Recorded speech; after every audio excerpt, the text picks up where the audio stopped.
Hello everyone, কি অবস্থা সবার? আমরা বিয়ে খাইতে আসছি। বরপক্ষদের জন্য শরবত, তারপর পোলাও, লেবু, শসা, চাটনি, এইগুলো সব জোগাড় জাতনি করতেছিল। তারপরে ডিম ভুনা, আমি আবার একটু ভিডিও করে নিয়েছিলাম। তারপরে রোস্ট মাছ, এগুলো সব সাজিয়ে নিতেছিল। আমি এবার একটু ভিডিও করতেছিলাম। তারপরে আমাদের ভাত খাইতে ডাকছিলাম, যে থাল দিয়ে পোলাও শসা নিয়ে নিলাম। তারপরে মাছ দিল, মাছটা অনেক ভালো হয়েছিল। তারপরে রোস্ট দিচ্ছিল, রোস্টটা অনেক মজা হয়েছিল। তারপরে আমরা খেতেছিলাম। তারপরে যে গরুর মাংস, তারপরে ফেনি।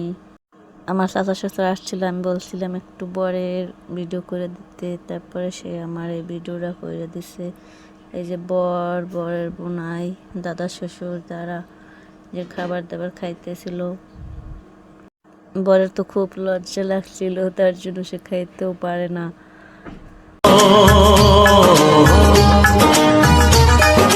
तेरे घर आया मैं आया तुझको लेने, दिल के बदले में दिल का नजराना देने। तेरे घर आया मैं आया तुझको। জীবনের এই ফার্স্ট টাইম ভয়েস দিলাম, কেমন হয়েছে সবাই কমেন্ট করে জানিয়ে যাবেন। আর ভুল ত্রুটি হলে মাফ করে দিন। আর সবাই একটু আমাদের চ্যানেলটা সাবস্ক্রাইব করবেন, লাইক করবেন, ইনশাআল্লাহ সাপোর্ট করবেন, যেন সামনের দিকে এগিয়ে যেতে পারি ইনশাআল্লাহ।